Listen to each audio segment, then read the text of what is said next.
I got the Disorientation manual that's distributed to Evergreen students every year and updated.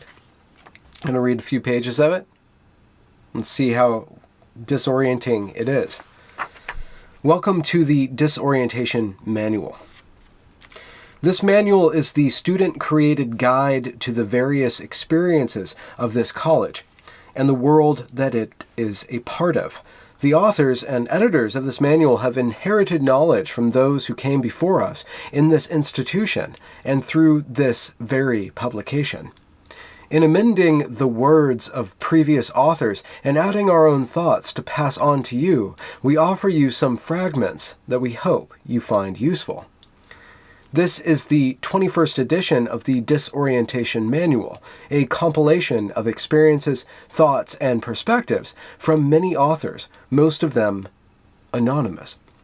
We pass on to you so that you can start to fill in the gaps of knowledge lost in the rapid cycling of people in and out of the academy. You don't have to start from scratch. You are not alone. And you are not the first one to take up the fight against the innumerable oppressive conditions that exist in this school and in the greater world. Because we are tired of being lied to and manipulated, coerced and pitted against each other by way of historical amnesia, we offer you this to know that we have chosen sides and we are on your team, which means that you're on their team. Either that or you're on the other team. Choose wisely. We want to tell you some of the things that we have found crucial in developing our own analysis and weapons of survival and beyond. We hope this guide can do for you what it did for many of us, turn vague feelings of discontent into social action. You might not meet any of the countless authors and contributors to this manual, but you will meet each other. Don't waste your time arguing with one another over which dead Marxist would win in a sword fight. Find each other where your affinities join together and make things happen. Get messy. It's not easy, and there is no one way to do it. Find each other, hold on to each other, and be dangerous together. Towards total liberation, for the wild, and with fire in our hearts. Some Diso kids. And then there's a little note that says that the Disorientation Manual is created by a student group that's actually funded through the college. Education and the Academy. Evergreen as an institution is successful in redirecting creative and autonomous of students' energy back into the ruling order. Instead of channeling theories of anti-oppression and new ways of learning and organizing into autonomous organization, they are channeled back into capitalist and state institutions. The institution of Evergreen disciplines you to its customs and socializes you to some extent, whether you like it or not, probably even if you actively resist this socialization. Options for more autonomous education at Evergreen, like individual learning contracts, exist, but are increasingly limited. The direction of the school also seems to be mainly focused on selling the school to people, often through an image of liberatory education and being eco-friendly. Evergreen structurally is not directed by all its community members, but rather it's controlled by a higher echelon of financial and administrative managers. Even so, this place is a place full of wonderful people and useful resources, but it remains a fundamentally capitalist and authoritarian learning institution. It is more than possible to get what you seek out of this institution, but know that it is not the radical, progressive body that it wants you to think it is. Still, we want to encourage you to take advantage of where you are and what you have access to. When will you next have access to fully equipped wood and metal shops, electron microscopes, a library that will ship you almost any book you ask for, funding to bring your favorite author to come hang out with you? What will you do with it? This section is called The Police in General. If we are people who desire liberation, a destruction of hierarchies, and an end to domination of people and the planet, we must understand that the police are never our friends. The police are tasked with enforcing the ruling order. They enforce class society, white supremacy, and capitalist ecological destruction. The history of the police in the U.S. makes this all the more evident. The police evolved from slave patrols and strike breakers and grew into enforcers of Jim Crow. The role of the police in historical and ongoing colonization is also important to understand. The police, and the state in general, hold the monopoly on acceptable uses of violence, legitimate force. I like this part. No matter what they tell you, a white supremacist colonial state is never against violence. It is in of itself the definition of violence. It is against what undermines its control and will deem anything posing a threat to the ruling order as violence. The police protect stocked shelves from starving people. The police guard abandoned houses from people in need of shelter. And the police target non-normative people, all in the name of defending and maintaining the status quo. Police reform like body cameras, sensitivity training, and community accountability boards are presented as ways to better the police force. These mainly serve to better the image of the police and will never reduce the violence of the police. This is, after all, occupied territory. The police are an occupying army on indigenous land. I kind of see the point about talking about we're on, this land belonged to people before it belonged to us, and there's this indigenous people and then the Europeans came and stuff. But at this point in the game, it's too late to revert that. And I don't really understand how they want to use that to go forward other than to, destroy all hierarchies, which good luck with that. I mean, somebody's going to have to make the decision how to destroy all the hierarchies, and that person will either be successful or unsuccessful, and if they are successful, they'll end up hoarding all the power to themselves and create another hierarchy. This is proven through simple group dynamics and this other thing called history. However, this is, after all, occupied territory. The police are an occupying army on indigenous land. They patrol like they're in enemy territories when they police the poor and non-white neighborhoods. And none of this is that different from how the occupying military forces of an invading nation-state might operate. Their community policing is not that different from the counterinsurgency that was practiced by U.S. in Iraq and Afghanistan. Whether individual acts or collective, whether mostly symbolic or mostly practical, a revolt against the current oppressive and exploitative ruling order means a revolt against the police.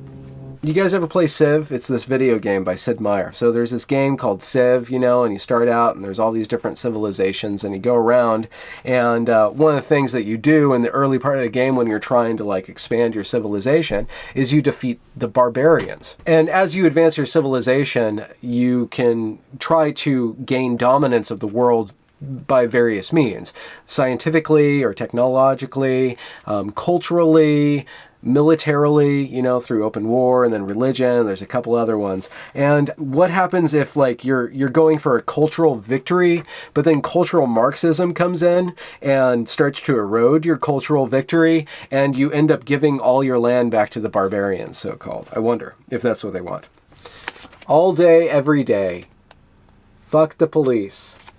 So they're smashing a bank and they're destroying police. And then there's a garbage can, a dumpster that's pushed over and probably lit on fire. That's the funny thing about last May Day in Olympia. They went around, the Antifa went around and lighting dumpsters on fire, which who gets to clean that up? All the laborers. Encounters with the authorities. Know your rights. Knowing your legal rights and knowing how to assert them will not give you a complete picture of how agents of the state operate. There is no guarantee that agents of the state will respect your rights, nor is a rights-based framework the most desirable way to operate in the world. But knowing and exerting your rights can save you and the people you care about a lot of trouble, and maybe even make you rich if you are lucky enough to sue the pants off the authorities for violating your rights and win. You never have to, and it is never a good idea to talk to police, FBI, ICE, or any other law enforcement agent or investigator. Other than providing your name and address to a police officer who is investigating a crime, you never have to talk. You will not outsmart them by talking or sound less suspicious by talking or make things easier for yourself by talking. Anything you say will be used against you and others. If they catch you in a lie or inconsistency, they can charge you with a separate crime. You know, the first step I would say in an encounter with authorities would probably say, choose your crimes very carefully. That's what I would say, choose your crimes very carefully. And then choose how you commit your crimes very carefully. And then if you get caught, then start all this stuff. All right, say, I have nothing to say to you. Or, I need a lawyer present to continue this conversation. Well, if you're anti-fault, you're probably like this. I need a lawyer present to continue this conversation. If they come to your home, workplace, or school, ask them for a card and tell them your attorney will be in contact with them. The FBI might threaten you with a grand jury subpoena for not talking. It doesn't matter because they were probably going to subpoena you anyway, and you weren't going to talk anyway, right? No talking, right? Don't talk. If you receive a grand jury subpoena, this should be, don't be a snitch. If you receive a grand jury subpoena, you should contact a lawyer immediately and let others in your community know. People can be held for up to 18 months, potentially longer, for refusing to talk to grand juries. Even so, for our own survival, it is imperative that we take that risk and do not participate in grand juries, as they are used to indict political prisoners and prisoners of war. This is probably some of the worst legal advice that you could get. But that might come with the territory of reading a disorientation manual. Oh, look at that. Never snitch. I'm going to read this last sentence. It's great. It is imperative that we continue our work in a way that is smart, strategic, and sustainable. Never snitch. All day, every day. Fuck the police. Make, destroy banks. Really. Make, destroy banks. Oh, yep. Bank of America. They hate it. Dakota Access Pipeline. Race at Evergreen. We live under global white supremacy, institutionally upheld through the law, the state, and capitalism, culturally upheld in countless ways, and reproduced through interpersonal relationships and actions. How each of us fits into this vast network is endless, which means that our resistance to this structure is equally endless. There is no right way to fight against racism. The only wrong way is to ignore it and hope it goes away. While Evergreen as an institution pays... Well, hold on. They're kind of shoring up their opinion that it's everywhere and it never ends. And the only wrong way is to say that it's not there. There's no way out. Resistance is futile and thus absolutely necessary. While Evergreen as an institution pays quite a bit of lip service to anti-racism, the institution is largely white and is rife with cringeworthy layers of racism, tokenizing POC, cultural appropriation, along with more complex and deeper-rooted institutionalized racism. Is it cultural appropriation to use a Xerox machine? I wonder. That being said, resources for POC and Evergreen do exist, and generations of students and faculty of color have worked tirelessly to make spaces within Evergreen that are focused on the experiences and desires of students of color at the college. Some advice and resources for white people wanting to work on being less racist. Know that as you are working on your shit, you will fuck up and do embarrassing things. Just because you fuck up doesn't mean you should stop trying. You fuck up. Most often, when people give you feedback, call you out, it is in your best interest. They are helping you work on your shit. I had a TA in my last Evergreen class, and the first thing she says, like, I'm here to call people out on their shit. I'm like, listen, honey, girl, if you need to do that, you probably are doing that because there's a huge mound of it right behind you that you're trying to ignore. Don't vent to your POC friends about how bad racism is. I guarantee you, they already know. Don't try and be the one woke white friend.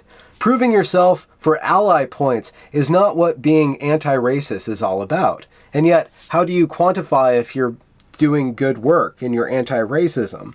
Like, you need feedback. If you're spending all your energy in this endless cycle of defeating racism, you're going to need at least a bit of signification that you're on the right path. Especially, so you have to wait for people to call you out. You can't say, am I doing this right or not? And this is like a horrible trap they're trying to get people into. And this is what led to the protests. This way of thinking is what led to the protests.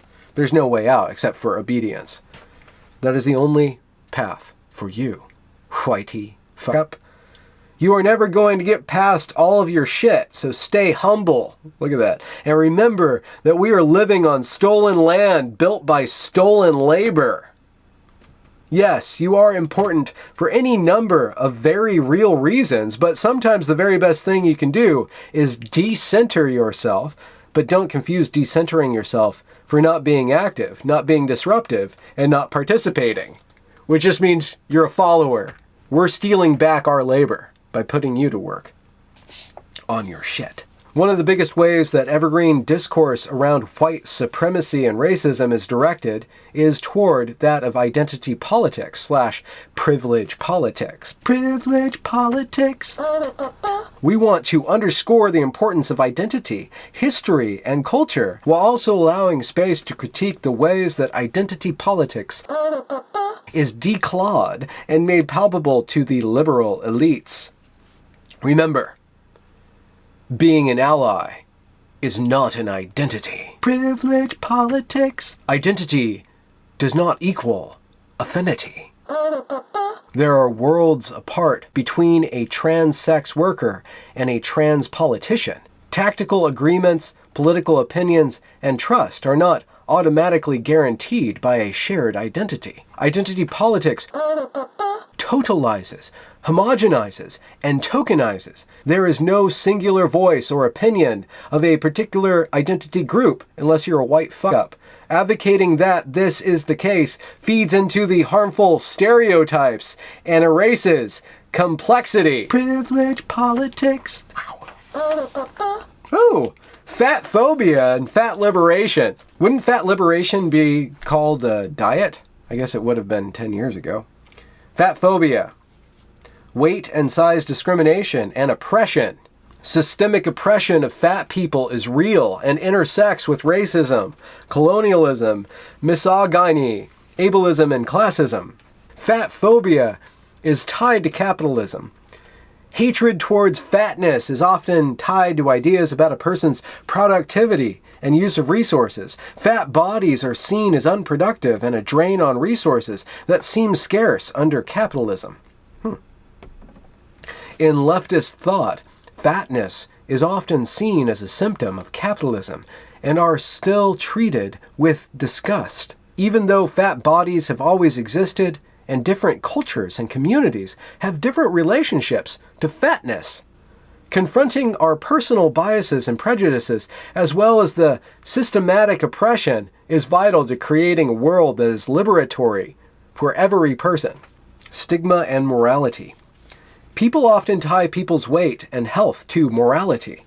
Mainstream culture views fat people as immoral, unproductive, unhealthy, or unworthy.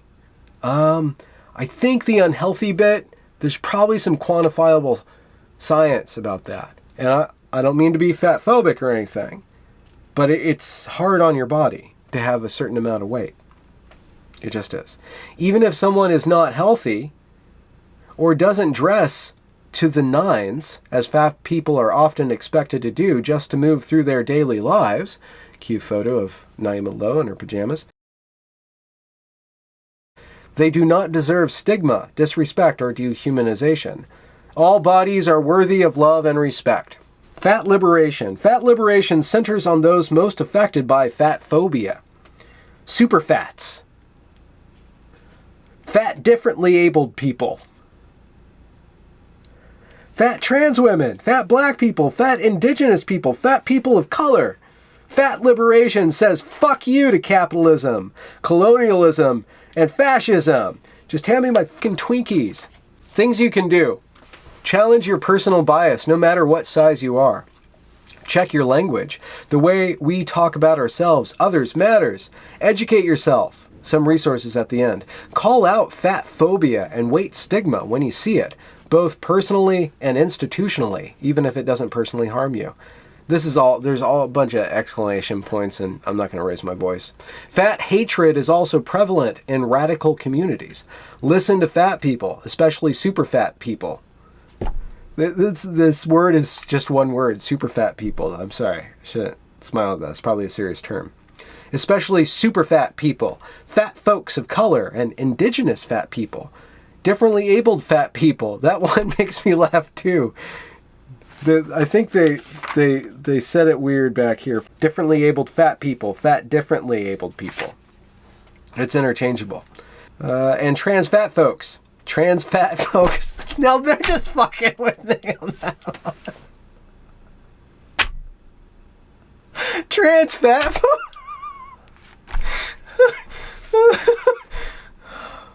About what they need and follow suit. Combat fascism and white supremacy. They should have said combat fatsism and white supremacy. That's a good one. Oh, you know what? After the fat people, we're going to give it a break. If you guys like this, comment and like it and tell me if you want me to read the rest of it. It starts getting really intense here, but I'm running out of voice and I got to go to work. So, Disorientation Manual, Part 1, coming at you from just across from the Evergreen State College. Good night.